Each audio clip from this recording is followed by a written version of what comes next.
All right, welcome to another episode of the Wealth Building for Dummies podcast. My name is Kyle Demian. As usual, I'm joined here with Renji Matthew, and then today we have two special guests, Lynn and Sofija, that we wanted to bring on and have them share their journeys as they have gone from nurses to real estate entrepreneurs. So Lynn and Sofija, thank you guys so much for joining us and taking some time to be on our podcast. If you Thank you for guys having us. could, absolutely. Let's get started with you guys sharing a little bit about your background, what you guys were doing and what you're doing now, and what you guys are doing to build passive income, cash flow, and to build wealth. Yeah, absolutely. So my name is Lynn. I'm also known as Boss Nurse Lynn on Instagram. I went through nursing school like pretty much a lot of other nurses did. I remember being told that I could never be a nurse. So getting through nursing school was a huge accomplishment in itself. Like I was so proud to be a nurse. I was super excited. I was like, yes, I did it. People told me I couldn't do it. And then I was super excited to join the profession. And I was basically told just to be slapped in the face with a little bit of burnout, 7 patients. And I just remember that feeling of guilt. I'm like, dang, I'm burnt out, but I'm so prideful of being a nurse at the same time. This is really what I wanted. And then on top of being shackled with student loan debts, I'm like, dang, I took 6 figures of student loan debts to become a nurse, to get paid maybe 80,000 a year.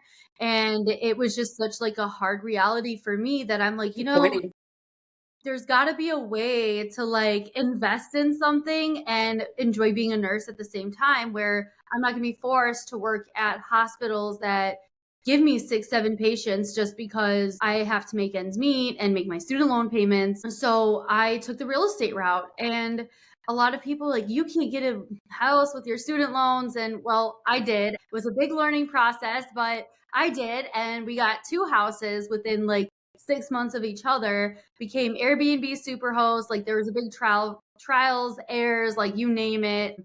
But I guess long story short, I ended up I'm not the only one who probably went through this. I'm not the only nurse who went through this. So I also now coach on it. And I'm if I could charge people a price that's going to be less than nursing school and they're going to make even more back than what a nurse makes, hey, we're winning and we're helping each other. So that's kind of about what I do, my mission. I'm ready to get more nurses into that passive income with real estate. And it is pretty passive. I got my remote system set up, my house on the west. I haven't been there in over a year. Awesome. And then Sofija here. Go ahead. I'm Sofija, Boss Nurse Sofija. I'm very honored to be part of Lynn's team. Honestly, before we started this podcast, they were asking us how we met, and we honestly met on Instagram, which is crazy because you never know, who you can trust these days. But it's awesome to be friends with Lynn. I'm also a nurse. I've been a nurse for about 4 years now, primarily in the emergency department. I did do a year of labor and delivery. Was not for me. Respect for those nurses. But I'm in the ER again, and honestly, burnout was still real no matter where I went. So I needed to invest somehow, and I think that's what my patients, honestly, from nursing taught me is life's short, take the risk, invest. So they helped me take that leap of faith, I want to say, or else I'd still be researching, still trying to find, is this legit, anyone.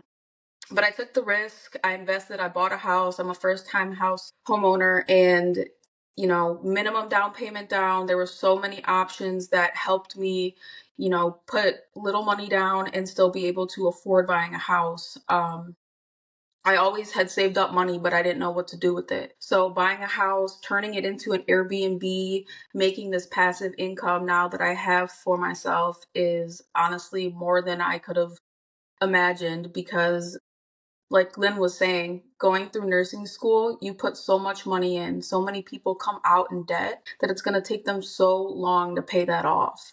And it's disappointing, honestly. We could work in way better circumstances, way better of a culture. So this has been a way. I'm so honored to be part of Boss Nurse, so we can hopefully change the culture, help other people, and win. All of us win, honestly. I love that. It's such an awesome story to hear both of you guys, because yeah, nursing is not easy. And me and Kyle have talked about this too, because when I worked as a nurse, it was the same thing. It's man, you get all these patients, you're like, pay didn't change just because you had six patients, it's the same pay, and Right. you get home and you're burnt, and you're too tired to do stuff with family, and you're like, okay, this is not what I dreamt for this to be. I thought I was gonna have a good family life, and all this stuff. But yeah, so it's awesome to hear that you guys actually took the actions to get to that side, because a lot of people don't. And so walk us through that process a little bit. Like, what was it like going to actually thinking about, okay, what else can I do? And then finding real estate as your out, and then taking those steps and stuff. Like, what was the thought process? I'm sure there was a lot of scare, fear, joy, excitement, all that. So walk us through that. Yeah.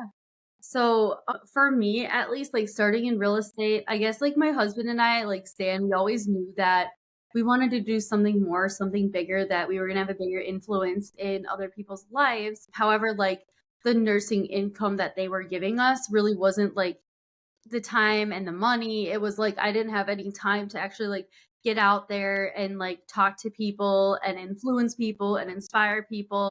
And I kind of remember like Stan and I, like we have very like cool stories like growing up, and like our backgrounds, we come from very different backgrounds, like especially like in my background where I was always underestimated, told I couldn't do stuff, and really kind of making that turnaround. I just knew that like I have this purpose, this like God-given purpose. I feel like God gave me this purpose to go like share my story and use it to influence other people for the good. But I didn't know how I was going to do that, because that takes a lot of money to kind of like put yourself out there, to like buy podcast gear, invest in programs, like learn more about it, right? And I was like, real estate can really get me there. And I'm not saying like everybody wants to go like influence people or like move the masses. I mean, I've worked with people who they just want freedom. So I guess like my whole process of like stepping in and buying the house was like, it kind of gives you this blank canvas of, okay, like now what do I want to do? Like now where do I see my vision going? Because like I was like, I didn't have a passion for real estate, but I also like knew that real estate could get me into what I have a passion for. I remember like buying, like we bought the first house and I was like, okay, cool. Like great. Like we had a mortgage. I remember the second house, like that had a pit in my stomach. I'm like, two mortgages. Like I remember just feeling like absolutely sick to my stomach. Like after I got the keys, I was like, it was like very suffocating. And I think that's a very normal feeling for people who initially put those big investments or take like these big like loans on appreciating properties. And I just remember that pit in my stomach, like, oh my gosh, like, what are we getting ourselves into? But then, like, as I started to see that rental income flow in, like month 2, month 3, month 4, and then like a whole year later, I'm looking at like some of these months, I'm like, 7,000, 10,000. I'm like, well, and I'm barely, like, I'm not really spending much time on it. I put the systems together, and a lot of people like, Airbnb, isn't that a lot of time? I'm like, actually really doesn't take much time. It's a lot of automation. So I guess kind of like that was my process of deciding, because I'm like, I know I was meant for something bigger, but how am I going to get there? And I think that's the beauty of investing in real estate as passive income, because some people just want to own like 20, 30 houses, and other people, like I've had nurses who want to open up their own clinics or who want to start their own IV hydration. I'm like, real estate's a stepping stone to your blank canvas. It's like freedom. So that was really kind of my thought process on that. I'll let Sofija go. Honestly, yeah, and I love your story, because if it wasn't for you, I wouldn't be where I am today myself. For me, it honestly all kind of just found me. I was looking to buy a house. I was burnt out. I was on an FMLA leave for my job, and I was probably off for 6 months just due to mental health reasons. I needed to step back, find a bigger purpose. What really, was I going to do? Because nursing was not fulfilling my desire anymore. So I found Lynn on Instagram, and it was a little sketchy at first, I'm not going to lie, but it worked out, and I'm so grateful and blessed to be where I am today, because if it wasn't for this, I would still be looking for a purpose. Sofija, what was it like to, find someone that was in your shoes, to see them, being successful, and then actually be able to like work with them and have them basically like show you the ropes, right? Like, what did that do for your belief and like in your mindset to getting into something new? Oh my gosh, it's mind blowing how it all worked out just because you see so much stuff on media today and it's really hard to find genuine people. It's hard to find somebody that will literally hold your hand and show you how to be successful. And that's what it was like with Lynn. She guided me the whole way. It was so inspiring to be able to realize how much more I can do now that I have this strong foundation that we've built. I mean, like, it to a point where you can coach it. Like, Yeah, your house is making so much money. She's actually coaching my program now, which is it's amazing. That's awesome.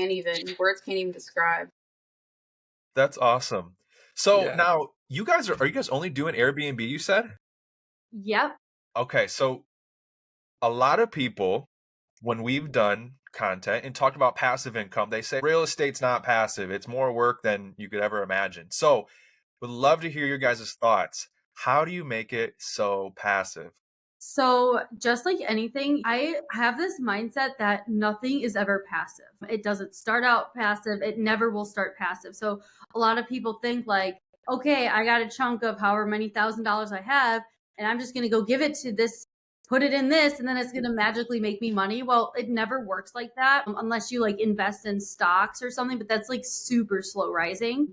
I mean, I like to say, like, with anything with business and passive income, you have to put time and effort and money into getting the engine starting. It's like the concept of a car, right? Like, you have to actually like put your winter jacket on, get ready, get out of the house, like put forth a little effort, maybe put a little makeup on. I actually did it today. I don't put makeup on every day, but like you have to put forth that effort to actually get up, leave the house, like even buy a car, right? But then you have to start the engine, reverse it. And then once you're on that highway, you're just driving straight. Now you could like, you're where you choose to exit, but it's really like putting that car on cruise control. And that's kind of like my comparison with setting up Airbnb. I could actually confidently say that I'm on cruise control. Everybody in my program, the coaches in my program, they could probably say that they're on cruise control as well. But to get to cruise control, you have to like take a couple turns. You have to actually get the process of getting in the car, the process of getting the car, the process of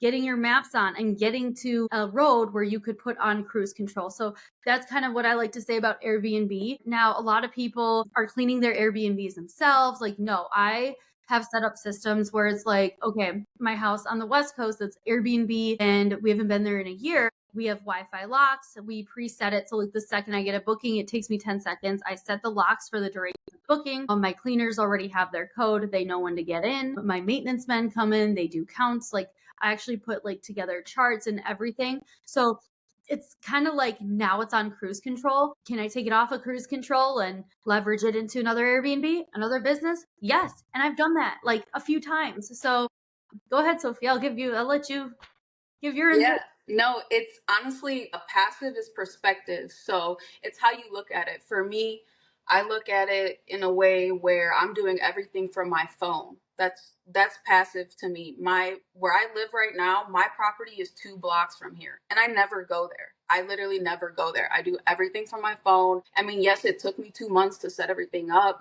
get the place furnished, get my security in place, get my cameras set up, my locks set up, all that. But once that's in place, it's all passive. I'm not working for the money. I'm literally on my phone like I normally would be. So I could be at work making money. I could be traveling making money. Yeah. It's great. It's funny you mentioned that financial freedom is perspective, right? Everyone's perspective of that is different. So one of the things we like to talk about, financial freedom equals passive income greater than expenses. So for us, that's freedom. Because if your monthly expenses are 5,000 and passively you're making 6,000, you're technically financially free. Now you just multiply that to build wealth, right? Yeah, I think a lot of this is perspective. So I would like to go into like a struggle that you guys went through when you started. And I know you hit on that a little bit, but maybe a struggle that you went through and the mindset that you went through that, and then how you overcame that struggle in anything real estate wise that you had. Yeah. So I think the biggest struggle for us was the very first house that we bought. It flooded, costed us like tens of thousands of dollars in damage. We were at a point where it's like, we're going to have to sell the house because, like, I mean, yeah, there's equity in it, but this flood cost like so much damage. And this was like within the first few months of buying it, we invested in a contractor. Didn't really work out the way it was supposed to. We were like kind of experimenting with like the Burr method. I don't know if you've heard of that, but yeah, basically we were trying to put the construction on credit, take a HELOC, and then pay off the debt from the house.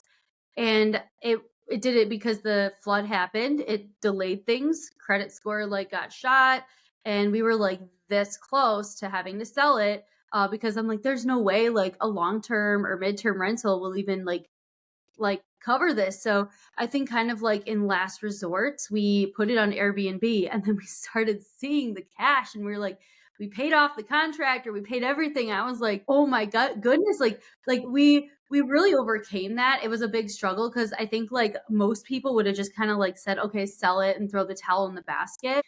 But I'm one who's like, no, I'm going to figure this out. Stan's very much like that too. And I remember just feeling like, oh my goodness, like going back, like I learned from it. So, I mean, I don't regret it. I wouldn't say if I went back and do it all over again, I do it the exact same way, because honestly, I wouldn't have boss nurse if that never happened. If I had the flood, if I never had the flood, like I always like to say it was a blessing that the worst things happened in the very beginning. Like we had the worst tenant in the beginning. We had a flood in the very beginning. And I feel like that was almost like God's purpose for me, because like now I can teach it. Like I'm literally saving people tens and thousands of dollars on mistakes and like what type of house to get. What are you signing up for? Like now I tell my clients, I said, you are not signing up for gut jobs. Like zero. I remember telling Sofija that because of my experience. I'm like, do not sign up for gut jobs. You are new.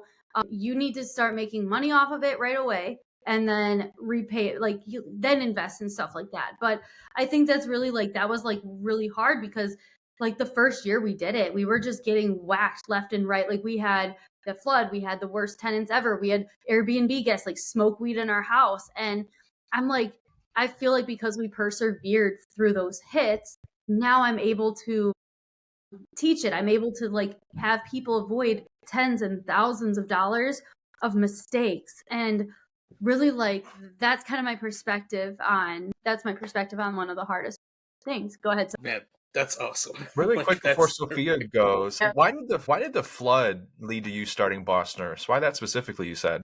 So it was kind of just like a trail of events. It wasn't necessarily the flood that led me starting Boss Nurse. It was more so like the money. So first off, we figured out a way to bypass through that flood. So it was everything I learned from it. Like I didn't even know Airbnb could make so much money.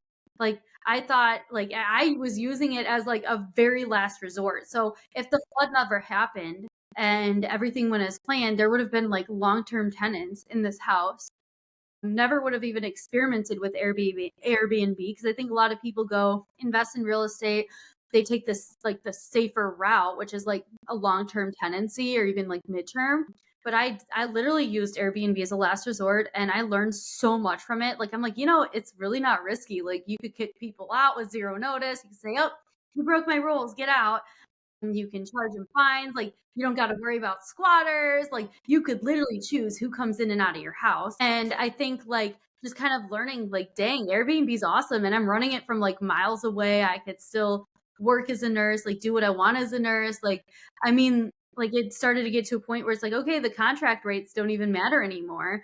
So that's kind of how the flood led to that, because I would have never stumbled upon Airbnb. And just knowing that like, hey, I've always wanted to do speaking or like influence other people, that it took me into Boss Nurse. I'm like, And you're great at it. You are. And I honestly think if the flood didn't happen, Lynn, you wouldn't have so much to coach on, really, because you have so much experience that somebody that's new in the game can understand and save themselves time, honestly, by mentorship like this that we have, and proceed with success and not go through all those loops that you had to go through. Yeah. And you know what? I love that you guys both just touched on it, but some people have a hard time comprehending the fact of paying a coach or paying a mentor or someone that's, walked the path, whether it's in business or real estate or other avenues, right? But like you said, Lynn, you can save tens of thousands of dollars from learning from other people's mistakes that you don't have to duplicate. right? And Sofia, I'm sure you can, testify to that. Like with the information Lynn's given you, I mean, it could have taken you 5, 10 plus years probably to buy your first real estate property, if you may have ever gotten into one, if it wasn't for Lynn telling you like, hey, I did this, you can do it too. Let me show you. Yeah, it's an investment. I invested in her program and Yes, it got me to win. It's an investment just like anything else. I Yeah. love that. And Sophia, you really got the mindset of just like doing stuff and taking action. Sophia, I've kind of What seen. else do you have to lose though? Honestly, I've seen So- some coaching. We have we've coached other nurses, we've talked to other nurses, and honestly, like Sophia has just as wide knowledge base as I do. So it's like really kind of interesting seeing how like we're able to welcome in more like entrepreneurs into this like beautiful, amazing brand that we have built. Absolutely. Because this brand is all about like that passive income. It's about that freedom. It is. I want other nurses to win. I want us to be able to use our income that we have as nurses and make it last for generations and generations. That's so awesome to hear that, because like just being in the field before, and whenever people are not willing to take those actions, which I think that's what entrepreneurship is, right? It's willing to, even though I know it's a risk, I'm taking this action because I know there's a better for me, right? And like you both touched on it, the struggles you go through, when you get it out of that and keep going, that's when a successful business owner is born. So going through that in the very beginning, yes, it sucked, but it got you to become way better than you imagined, right? And so I think that's where a lot of people fail, is when they go through a struggle, they give up really easy. Yeah, I was like talking to someone at my work the other day. Like she has real estate. Well, she tried it before. I think like 2022. I forgot exactly like what she told me, but I do remember she's like she took like some sort of HELOC. She was trying to get the second property, get it up and running, and she had an experience with a it was an experiment too, but an experience with like a contractor where like the house ended up setting fire, and she was just telling me, she's like, I was like coming to work every day like feeling like my life was over, that like this just wasn't for me, this and that. And I remember talking to her a couple days ago, and she's like, you know what, like you've reignited that spark in me. I'm not going to give up, because had I not given up, maybe I'd be where you are right now. And I'm like, you know what, like it's fun, because we were talking, I do have an event coming up, but I mean, that was kind of something that we were talking about. She's like, what is because I was inviting everybody, and she's like, what is it? And like, just that small conversation sparked from that, but it's just really like never giving up, because, what do you got to lose? Yeah, no, it's exactly what you said. I think everyone goes through that the feeling that you had about the pit in the stomach thing, because that's how actually I got into real estate first, was using a HELOC from our house, and that's how we put a down payment on our first couple properties. So like and you're like, oh no, I just got a lot more debt. But it's a risk you got to take, and that's entrepreneurship. You have to take risks, otherwise you're going to be stuck in the same place. And something I like to say is, God gives everyone one or two great opportunities in their life. If you don't take that opportunity and learn from it and grow with it, you can't blame anyone else but yourself for being stuck where you're at, right? And you guys took those opportunities and made a great life out of it, and now you're teaching other people to do it, that's freaking awesome. Yeah. And so, Lynn, you talked about before the show that you're located in Chicago, and Sofia, you're in Cleveland. Cleveland. Sofia, so you have one Airbnb property, or do you have a couple? Just have one. Is it local to you? It's very local. It's Okay. from downtown Cleveland. It's about 15 minutes. So it's really close to the highway. And honestly, I live 2 blocks from my Airbnb. And like I said, I manage everything remotely still. Like I'm super close, and I still yet to go up there because I have my systems in place, and they're very effective. That's awesome. So like, then Lynn, this question to you then, like, why did you pick a property in the first place that was so far away? And do you have other properties that are like that too? So for our first property was in Chicago. Our second property was in Southern Oregon. We invested in that property in Southern Oregon. So there's a little bit of a background to this. First and foremost, that was where we first took our first travel nursing contract, and it was absolutely beautiful there. I was warned by other travel nurses. Actually, I had a teacher who moved out there who warned me. She's like, just be careful, because once you come out here, you're not going to want to go back. Like, clearly, like, we have family, we have kids, but I guess like having a house there was kind of a way to plant there, where it's like, oh, I got a reason to go back. Like, I want to go back this summer for a couple months. But why did I choose like so far away? Also, it's kind of like the concept of not putting all your eggs in one basket. What I've learned about Airbnb is that the market is so different depending on where you are in the country. Now, the South, like maybe like Arizona, Texas, they tend to do a lot better in the winter. And then stuff in the Midwest tends to do a lot better in the summer. So that's kind of why, in a sense, like I really like, it was also kind of stuff with like the loan processing and like how we were able to get 2 houses within 6 months is why they were so far from each other. So my husband got a conventional loan at 3% down for the first property, which legally has to be owner occupied for 1 year, which is where that construction project took in place. Because we're like, well, we're not wasting time. If we're travel nursing, we come back to the property between contracts because it is our like primary residence. At least we could have it under construction because it's not like we actually have to live in it. And the plan was to kind of get rid of that, to bypass that 1 year, because once we have more than 20% equity in it, then we could have like bypassed that 1 year. But that's okay. Like, it didn't work out that way. It's still like really worked out today because we found Airbnb. But the reason we got one so far away is because Stan was actually a travel nurse and I was a staff nurse. So I didn't have enough experience to travel yet. I actually got my very first nursing position out in Oregon, and he did this on purpose where he only bought the house in Chicago under his own name. I am on the deed, but my name's not on the loan, nothing like that. So then when I got a job offer in Southern Oregon, not as a contractor, I was actually able to submit that to the loan officer and get a house under my name only. So we were actually doing like this dual house hacking type of thing. So it was really cool the way it worked out. And that's why we ended up getting a house there, because it was just like that opportunity to get it fast. That's genius that you guys did it that way, because not a lot of people realize they can do that. So Right. that's really cool. Yeah. So Awesome. go ahead, Kyle. I was gonna say, like, who are, so I know Sofija, you look to Lynn as a coach. Lynn, who do you look to as a coach?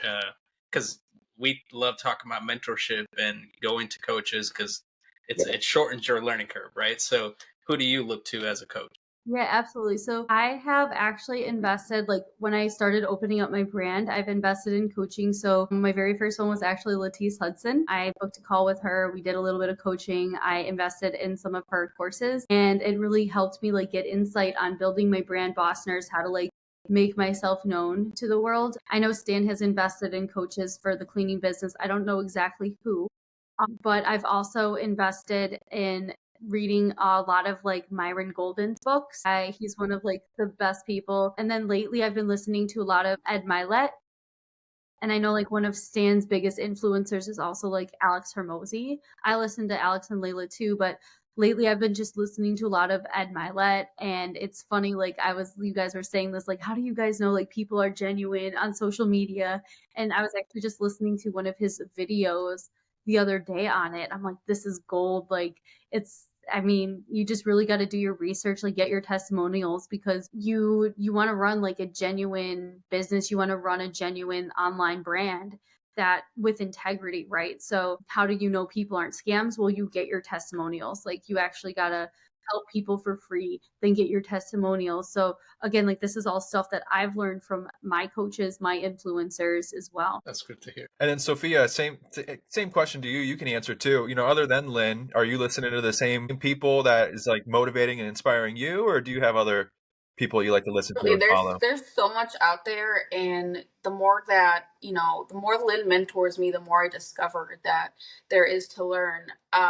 I've picked up so many new books just regarding generational wealth and investment. My current one I'm reading right now, I'm almost done with it, is Rich Dad Poor Dad. That's always a great one to start with. So yeah, there's so much out there. YouTube, Instagram, so much out there, and you just need to go seek it, honestly. Yeah, For sure. I think that's like every real estate investor's first book. Yeah, absolutely, right? That was my first book. That's the one that changed my mindset about money for Yeah, forever. We weren't taught about Yeah. money in schools. I wasn't taught about money as a child, I was taught that rich people are evil, money doesn't grow on trees. All the sayings that are right. just so bad for your mindset about money as you're being brought up. You know what's funny? I actually had like somebody message me on Instagram, like, you charge fees for your courses, like you charge fees for your mentorship. Like, I thought you were doing this for free, like basically like almost bashing the character. And I'm like, well, you don't understand. Like, I was like, and not that I didn't even argue. I was like, like I just ignore that kind of thing. But at the same time, I'm like, actually, like, it's actually like the selfless thing to do, even like Sofija coming and coaching, because you could literally keep it to yourself. Like, people don't understand the amount of work it takes to start building a brand, the amount of money it takes to like put into it, right? Like, I quit my job for it. Like, I figured, like, it's a lot easier for me to go on contract traveling this beautiful country in the RV with my kids, investing in more and more properties and just keeping it all to myself. No, like, I literally paused investing in more properties to get my message out. So, I mean, do I charge prices? Yeah, but are you going to is it like less than student loans? Yeah. Is it cheaper than a nursing program? Yeah. Are you going to make more money as you do than a nurse? Yeah. So, in a way, it's like about that healthy mindset of money, is that like, it's not just like respect. You got to really think like it's respecting other people's time. It's respecting other people's like knowledge, and their knowledge, like if they're genuine, their knowledge will bring you a lot more money in return. So I guess that's kind of like my mindset with people. That's my mindset with like investing in coaches. Like, I don't feel like any of my coaches had ill intentions when I spent money on them or invested in them. I'm like, no, I'm investing in your knowledge. Like, you could easily be using your knowledge to build yourself and keep it to yourself. So really, like, it's a great mindset to have, is just to invest in knowledge.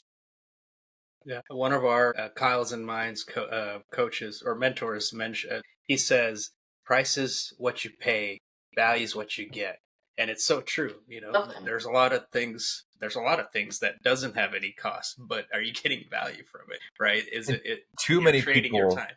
Yeah. and too many people Yep.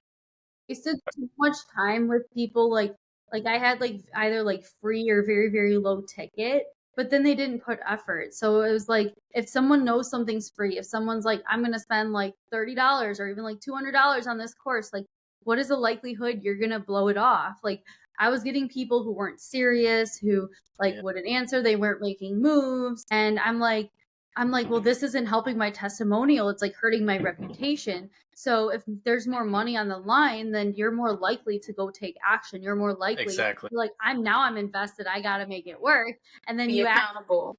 because it's Yeah. like, I know my stuff is good. Like, I know if someone follows what I say, because I've learned all these, then they're going to win. They're going to make money. But my thing is, like, the people who are getting it for free, they're going to blow off the advice. Like, it's like, yeah, whatever. So when you're invested, you're going to make more moves for sure. That's for sure. I wanted to ask you guys one thing. So I know, Lynn, with both you and your husband being entrepreneurial mindset and everything, how does that work out for you guys? Like, I know, because I know me and my wife in the beginning, there was always like, oh, I can't talk to her about this, or but there's a lot of support and stuff like that. So how does that feel, like having both spouses being entrepreneurial and everything? So I feel like it's a big roller coaster. There could be a lot of like tension if we're not on the same page. And I think it's just all about getting back on the same page with like what we want, our desires, like what is our end goal, like how could we get back on the same page? Because honestly, as an entrepreneurial couple, like, you can't just like expect to get off of the same page and then get back on it and stay on it forever. Like, it's a continuous practice of staying on the same page, of staying in sync with each other, because the moment you get out of sync, you could either like drag it all the way to the ground and give up everything, or you can go get back in sync. And I think like the one thing that I learned of being married to another entrepreneur is that you really have to put effort every day on staying in sync with each other, because it is so easy to get out of sync. And then that's where like things can come crashing down. And honestly, I think it's just like that constant reminder of like, okay, how could I get in sync with Stan? And then Stan's like, okay, how could I get back in sync with Lynn? Because it's like our end goals ultimately are the same. Like we want to go influence people. We want to make a bigger impact in the world. Sometimes we disagree on the routes, but how could we get back in sync with the routes? Because I think a lot of people feel like, yeah, it gets rocky. And then once you fix it, you fix it. That's not true. It's a continuous practice of staying synchronized. That's awesome. That's really With good. the Airbnb, one question I wanted to ask you guys, and then we'll start to wrap this up here.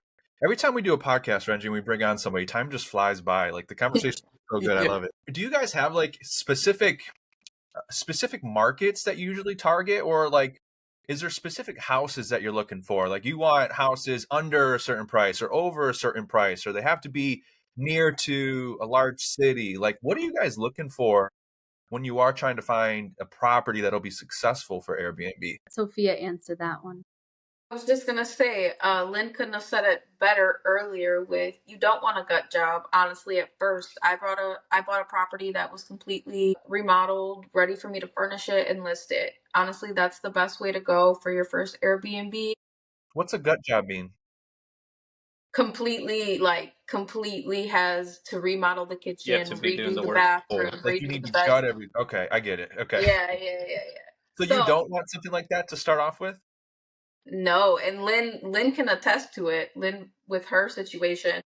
Yeah, so like typically my rule of thumb is that if one room has to be gutted before you list it, then you rule it out. You don't get it. Just because like a lot of times like the nurses were trying to get into it for income. We don't make good money to begin with. I mean, we make good money. I don't want to sound ungrateful or anything, but I mean like compared to the cost of living, the student loan debts, like I mean, a nurse's income really cannot be affording these like massive big fix and flip gut jobs initially. So what I like to say is make sure that the property is ready to list like right away. Like you don't have to do anything to it. Now it is a pretty lengthy process to like discuss exactly what it is, but typically like we look at Airbnb. So I'm not going to say like, oh, certain areas are better than others. It's more of like looking at Airbnb, look at all the other listings. Are they fully packed? Like what are the nightly prices?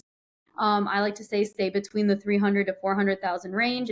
And if you could list it for 250 to 350 a night, like you're in a good spot to go buy. But there's a lot more that goes into it because you also have to make sure that the Zillow listings or whatever, like Redfin, whatever you're looking at, within your price range are matching what your competition is.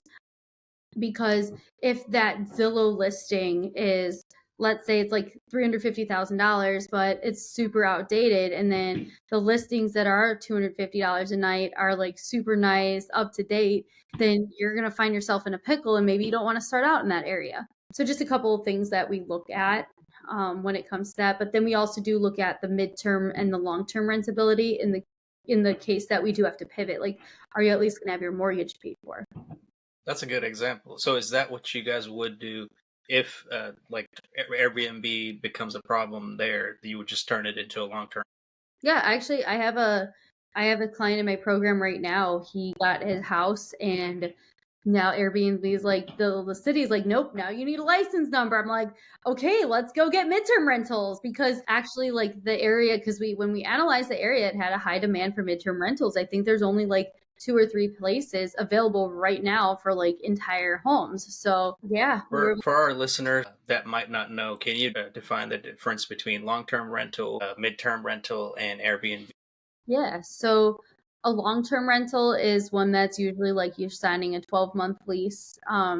There's a security deposit. They usually come unfurnished. You got to pay the electric, the water. A midterm rental, you do sign like it's called a month-to-month agreement. So that means like it could be terminated at any month. It usually comes fully furnished. It comes with all utilities included, and it is typically like intended for like contractors such as like travel nurses. And really like I like to call it like it's just like a no strings attached, but you could stay here till whenever.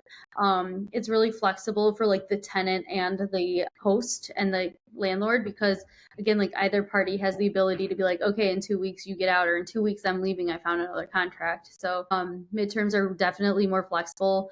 Even if people have like they're looking for a house, like I've had people who stayed in my like when I was midterm renting, they would stay in my house. They're saying, hey, can I get a month to month? Because I don't know like when the right house is going to come. So that's kind of what a midterm rental is. And then Airbnb would be classified as short-term rental, which is anything that's going to be below 30 days or 14 days in certain cities and ordinances. Thank you for breaking that down really well. Awesome. Well, let's start to wrap this up. And to do that, we always end our podcast with 2 questions. So we'll go back and forth between the 2 of you guys, but would love to hear, what is the worst advice you 2 have ever received? I got it. If you want to think of it, I got one already. Go ahead. So the worst piece of advice I think I have ever received was to just settle down and to stop like taking so much risks and stop going so crazy. Now I think like a lot of people nowadays, like they'll say, even just from like family or like close friends, like sometimes you're going at paces that is too fast for them. And they're like, just slow down, stop taking all these risks, like this is too much. And I think like I've actually fallen into that trap before. I'm like, yeah, you know, I got kids, I got to settle down. Like it's time to just knock it off. But then I remember feeling like so depressed, like trying to even do that. So not saying it's bad advice, but I mean, like these people mean well, but they don't have like that entrepreneurial mindset where it's like they just don't understand. So that would be the worst piece of advice that I've ever gotten. I think the best piece of advice I've ever gotten is that when you're fearful, this is from Ed Milet, you got to turn that into what he likes to call it, a butterfly moment. So that stress response, that fear response, a lot of times like people associate it with something bad and then they start to give up or withdraw, as opposed to like that actually has a very same response when you're like excited or like anticipating something. So I really learned to turn my fear into those, what he calls butterfly moments. And when you are fearful, you just got to think like, what do I have to lose? And that's what I train a lot of my mentees on. I'm like, you know, you're a nurse, right? You're renting a room right now. Like really, if you invest in my program, if you invest in this house, like what do you have to lose? Because you're going to end up just back renting back at stage 1 in the current situation you are right now. So you have actually more to lose not taking action than as if you were to take action. Because if the worst thing that can happen is that you're back into that same spot, right? Then why not, right? Absolutely. How about for you, Sofija? You couldn't have said it better, Lynn. Honestly, mine would probably be go to school and get a good job. Because if I could do it differently, I would. And I don't regret going to school and getting a good education. I truly value being a nurse. But to truly have that mindset of financial freedom, I don't think school teaches that, as we touched on earlier. Absolutely. What about what's the best advice you've ever received, Sofija? The best advice, honestly, was... Don't say it from Lynn. It's going to be something else. Oh, you took it from me. You knew where I was going. No, it's okay. You can go ahead. The best advice is honestly, and I have 2 huskies, and they always, their personalities always teach me take a risk. So I think for my patients and for my 2 dogs, that's the best advice. Take the risk. Yeah. There's something I've heard that like when we get to the end of our lives, you know, we're all going to look back and say like, oh, I wish I would have done this. Or you could be at that point at the end of the life where you look back and I wish I would have done this. I wish I would have done that. I wish I would have done that. You know, and you don't want your list of I wish I would have been your list of I wish I would have. Where is I going to go with this? I don't know. And you know what I love about doing live podcasts is that we're going to keep this in here too. But something along the lines of your list of I wish I wouldn't haves will always be shorter than your list of I wish I would have. So just take the risk. I love the butterfly analogy. That's great. And I want to thank the 2 of you for coming on here and you know, providing so much information. And you guys are truly boss nurses. I love the name. I love everything you guys are doing, and you guys keep doing it. And so, number 1, do you guys only help nurses, or can you guys help anybody? I help anybody. Okay. Yeah, anybody. Okay. So there you don't go. have to get a nursing degree, right? Okay. Yeah. Go to nursing school first, and then come over here and we'll help you. So I don't know. So where can our listeners go and find you guys on social media to connect, learn more, and to get into the program to learn how to do real estate the right way? So I got an Instagram, Boss Nurse Lynn. You could go follow me. It's literally just Boss Nurse Lynn, Lynn with 2 N's. Sofija has her Boss Nurse Sofija, but her name is with a J. So Boss Sofija. So go follow her. We do actually have a third coach in our program, and that is Boss Nurse Laura. Laura. It's exactly as spelled. You want to listen to some of our longer form content. We do have a YouTube channel. That is Boss Nurse Couple from Stan and I. So you guys can go there, DM me on Instagram. That's where you can find out. We are also having an event, in-person free event in Chicago, 21st. That's awesome. Perfect. Renji, anybody else, anything you guys want to say to wrap up and end the show? Thank you for having us. Right. Thank you guys for being here. You guys are providing some value, not only for the viewers, but we can see just from how much you guys have talked about everything. You guys are providing a huge service for so many people that are watching you. And we're thankful that you guys are, because like you said, it's not taught. So it's good that you have that. And something that you said before, Lynn, it made me think about something like you're talking about the worst advice and how, settling down and all this stuff. And we do this for our kids, right? That's a huge why, right? So, and for people like us that are entrepreneurs, this gives us life, because I think that's why we feel burnt out by nursing, right? I think it's doing the regular job and stuff for us. It actually makes us feel less life. And this is entrepreneur stuff, like the tough stuff, the good stuff, everything gives us the life that we want. And it helps us be more enjoyable in life too. Yeah. I mean, I enjoy being a nurse now. I go in once a week. I teach. Yeah. And then that's awesome. That fuels me as a nurse, but now I could actually fuel myself with my purpose and my growth and my family. Yeah. Our own system. Yeah. I think that's something that a lot of people don't think about is, why are you doing this, and what is your why, and how big is your why? So thank you guys again so much for being here. Kyle, you want to close us out? Sure, will do. And thank you to those of you watching us on YouTube or whatever channel that you're seeing this on. And this is another episode of the Wealth Building for Dummies podcast. Make sure to like, comment, subscribe, go follow them on Instagram, and we'll see you guys on the next episode. Take care.